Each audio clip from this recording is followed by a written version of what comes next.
Well, hello and welcome to another edition of Game On exclusive to Kalkine TV.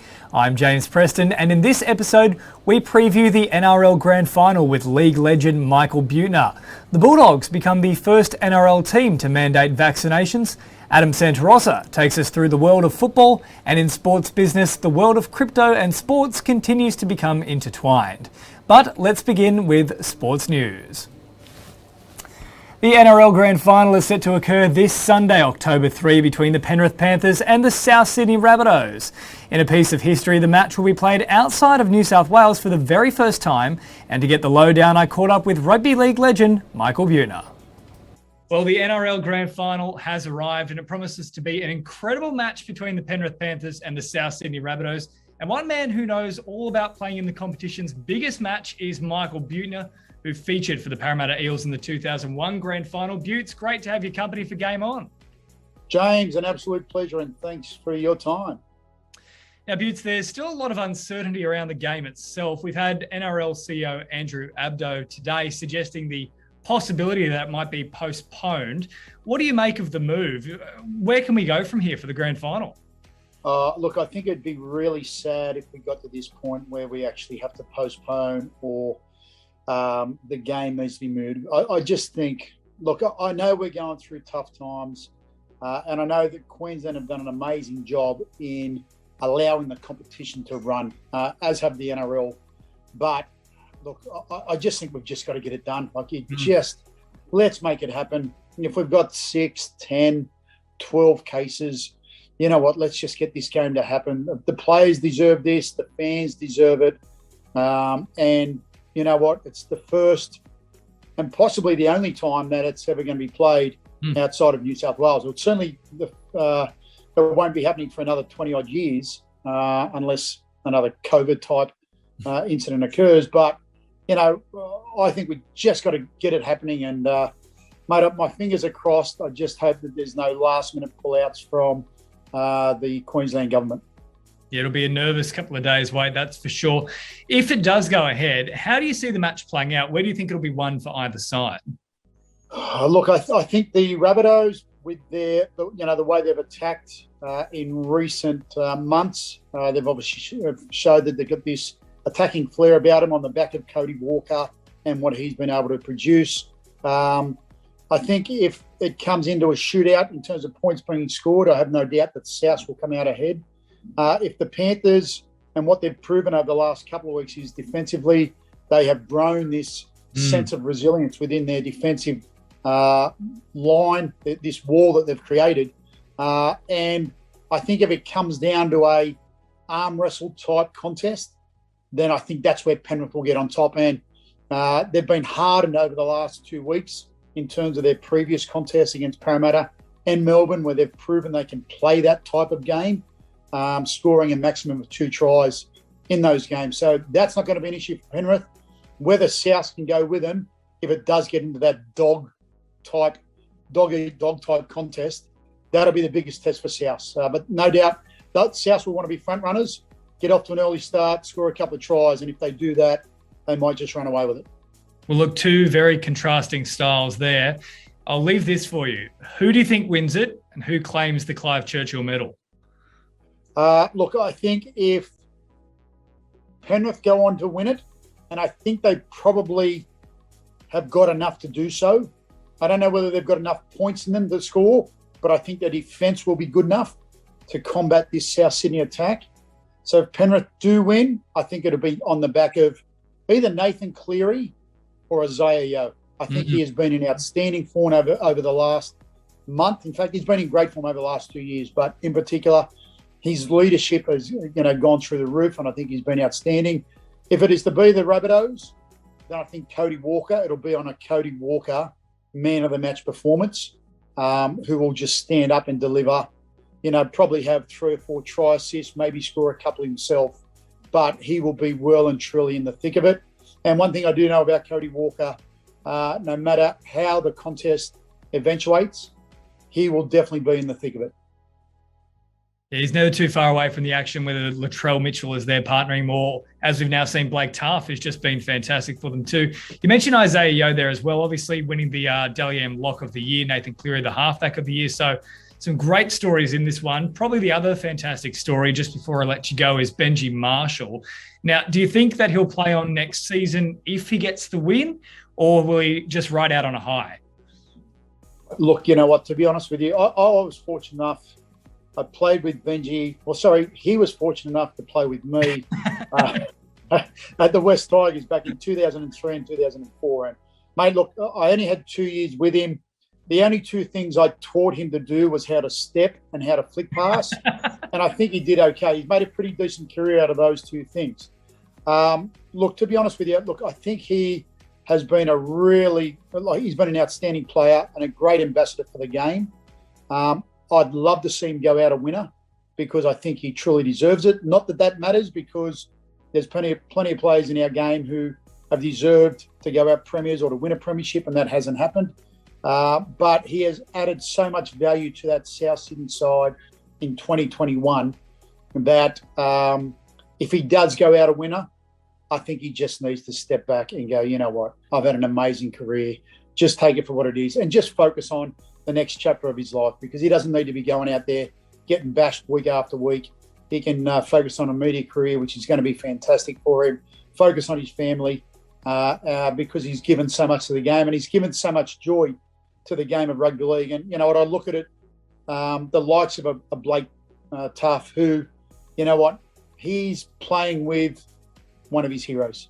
And there's plenty of guys in that NRL competition at the moment who have had the chance to play with or against one of their heroes when they were younger, growing up, watching Benji Marshall at his very best. And for me, I think he has left an amazing legacy for the game. And I think whichever way this plays out for him on the weekend, you know what, Benji, just call it a time and go out with your head held high, mate, because that's how people deserve to remember him in this way. Well, Butts, as you mentioned, you've taught him all the good tricks that he's got in his arsenal, so hopefully he can pull a few of them out this weekend. Give me a one-word answer. Who wins, Panthers or South? Panthers by 4. Oh, okay, there it is, a bold prediction. Michael Buettner, thank you so much for joining us today, and hopefully we'll get to catch up with you once again on Kalkine TV in the future. Good on you, James. Anytime, my friend.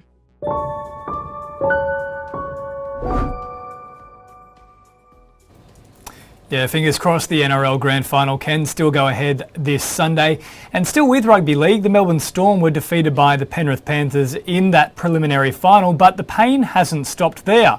3 players, including 2 of the club's biggest stars in the form of Cameron Munster and Brandon Smith, are facing suspensions and fines of up to $40,000 after footage leaked of them engaging in illegal acts.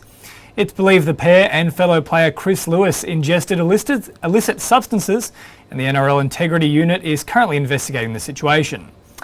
And lastly, with Rugby League, the Canterbury Bulldogs are set to become the first NRL side to mandate vaccinations for players. In a carefully worded email, the club has strongly encouraged players and staff to get vaccinated before November 1, when they are due to return from off-season and begin their off-season training.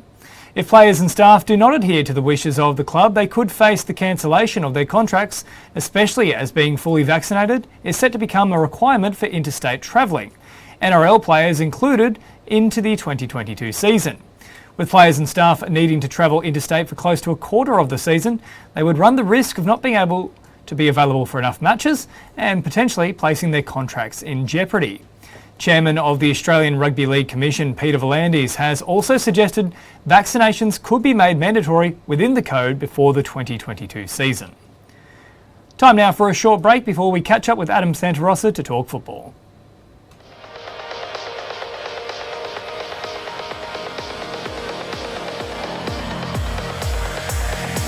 Has your week hit you for 6? Barely had time to breathe, let alone throw a flick pass? Well, don't worry, Kalkine has all your sporting action covered. Each episode, I'll bring you the biggest sports news of the week. Exclusive interviews with athletes, sports commentators and journalists. Plus, we'll also look at the finances off the field from new broadcast deals, sports commercial partnerships, and more with Sports Business. So for a sports show that tackles all the big issues, ball and all, join me, James Preston, for Game On every Friday, exclusive to Kalkine TV.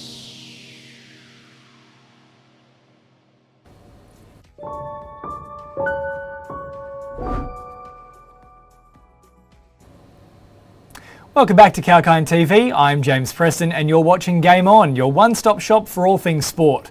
Time now to take a look at the beautiful game with football journalist Adam Santarossa. Well, Adam, thanks for joining Game On. Let's start with one of the all-time great upsets in world football coming from the UEFA Champions League. Yeah, massive boil over in this one. FC Sheriff Tiraspol, Moldovan side. I guess we can call them minnows, but amazing performance to defeat the team that's won the most European Cups and Champions Leagues in Real Madrid, a 2-1 win, and just an amazing, that's the beauty of the UEFA Champions League, that these nations like Moldova, the poorest in Europe, the squad itself is only worth $12 million, which is on average one Real Madrid player. So an amazing performance and a massive boil over. I called them minnows. I don't know that we can actually call them that after this performance. They're 2 from 2 in the group stage, but I guess the biggest thing is Real Madrid, a giant of the game, and we saw another giant, Barcelona, have their struggles at the moment. 2 real titans of European football, not having the greatest of weeks, it has to be said. Look, they've lost a fair few players, but Real Madrid's still worth $1.3 billion. Now, just on the subject of some of those big teams, and obviously one of the big players that has left Barcelona is Leo Messi. Well, he had a very big match as well, managing to score for the first time for PSG, and it was a beauty. Yeah, it was really the shining light since Messi has gone to Paris Saint-Germain. He's been a little bit quiet, but I think it's just down to, finding his role in that team, which is star-studded in that front third with Mbappe and Neymar there as well. So I think it's just taken him a little bit of time also to adjust to a different league, and a lot of leagues are a little bit quicker in intensity, a bit more physical, or the tempo can change. So it can take some time, but he was back to his best, the great goal against Manchester City. And there's a signal to Europe that, Ronaldo's been stealing all the headlines in recent weeks. It's time for Messi to grab one back. Yeah, it's a bit of a case of don't forget about me. One player that has been forgotten, though, from Everton is James Rodriguez. Quite an ugly fallout there. Yeah, James is a player that really promised a lot at a number of clubs. I mean, Everton really broke their transfer record to get him into the club last year, and he made a good start, but just didn't have that impact that you'd expect for a player of that quality and that price tag. Consistency's been his problem. I mean, when he was at Real Madrid, it was a similar issue. Again, a big fee to get into the club, and most of the time he was out of the side. He went on loan to Bayern Munich to try and recapture that form, and again was underwhelming at Bayern. So whatever reason that is, he's just inconsistent, and it's preventing James from being that superstar that we saw at the 2010 World Cup in South America. But I mean, he makes the move to Al Rayyan in Qatar, which, with all respect to that league and the players, it's for players that generally are on the downswing in their careers. So who knows what's to come for James going forward. Well, look, in the Premier League, there's another big story over the weekend, an Aussie making history, and he's done so without even kicking a ball.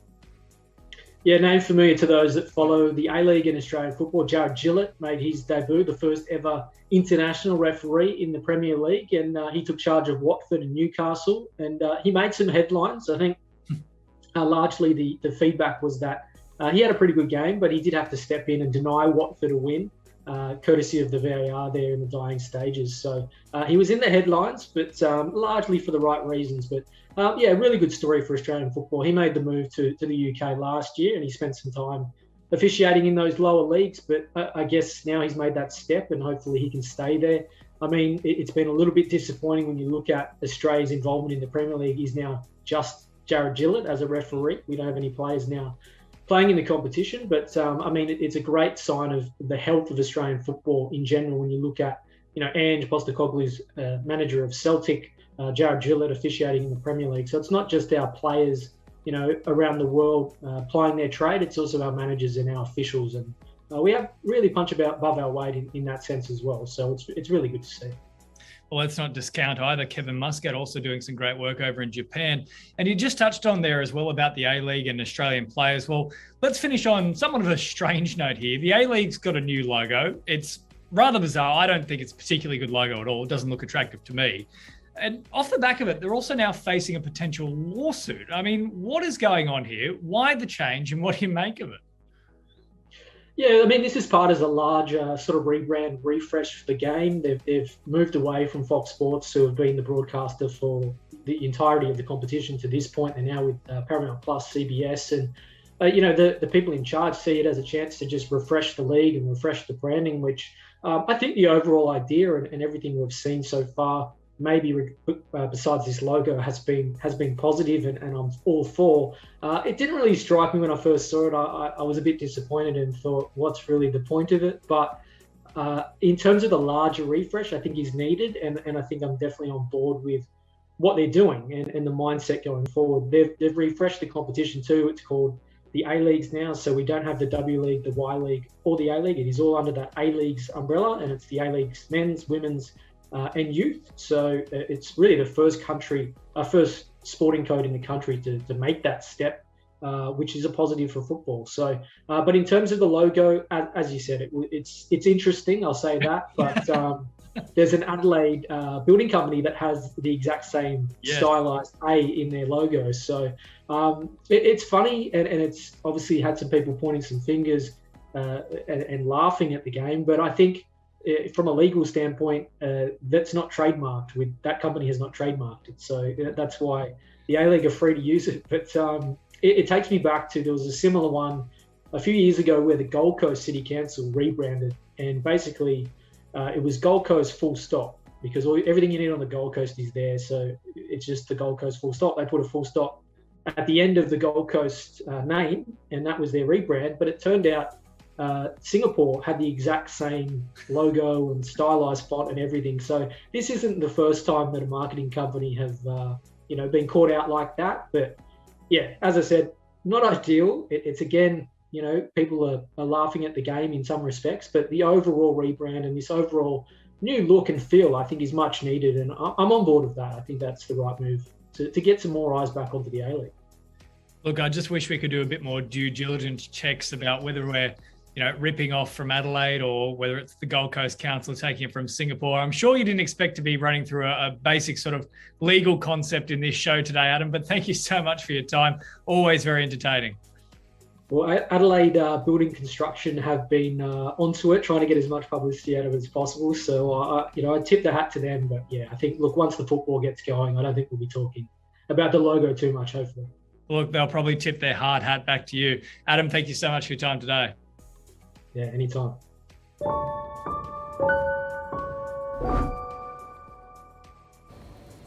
Now, still with the A-League, there's some incredibly exciting breaking news in the world of player transfers. Former English Premier League striker Daniel Sturridge has today signed with Perth Glory. Sturridge boasts an incredible CV, with stints across Chelsea between 2009 and 2013 and Liverpool between 2013 and 2019. The damaging forward has won 2 FA Cups, 2 UEFA Champions League titles, and also a Premier League title. The 32-year-old has signed a 1-year deal for the 21-22 season, with both parties having the option to negotiate for an extension. Time now for our final break on the show before we wrap it all up with Sports Business.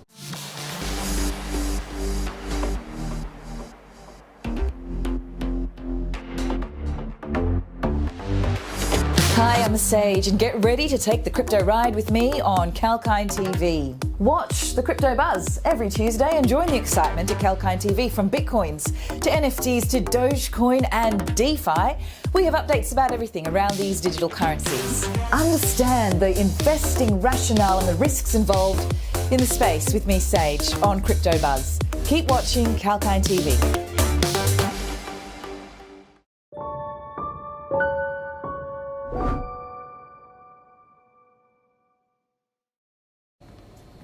Thanks for tuning in to Kalkine TV. This is Game On, your weekly sports wrap, and it's now time to turn our attention to the finances off the field with Sports Business.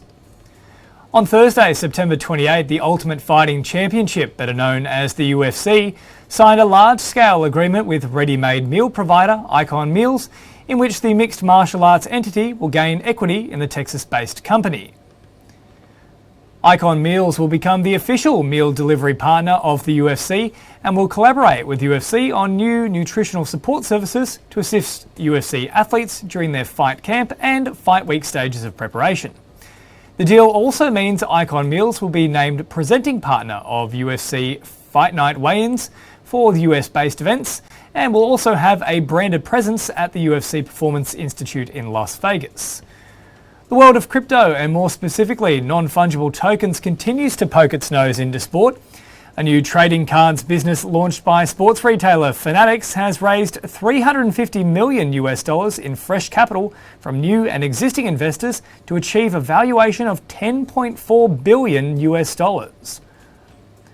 The sports trading cards fall under the Fanatics Trading Cards company name, and they have already secured long-term exclusive rights deals with several major sports leagues, including Major League Baseball, the NFL Players Association, and the NBA. Fanatics holds a controlling 80% stake in the business trading cards, with the players' leagues and associations and other investors, including the UFC's parent company, Endeavour, owning the remainder of the company. As part of the funding round, the leagues and players' associations have raised their stakes by about $1.4 billion. And lastly, still with the crypto and sports crossover, FIBA, the International Basketball Federation, has entered a new global partnership with Turkish blockchain technology company Bitsy. The deal will provide Bitsy with commercial rights across all FIBA competitions, with specific rights for these events including premium brand visibility on the court and exclusive presenting sponsorship rights for selected FIBA qualifying competitions. Moving beyond branding elements, the partnership will see Bitsy develop dedicated FIBA fan tokens for the global fan community. Bitsy has a market capitalisation of over $405 million, and its 24-hour trading volume was sitting above $1.8 million. Well, that's all for this edition of Game On. Hope you enjoyed the show. I'll catch you next Friday. Until then, get out there and go and kick something, preferably a ball.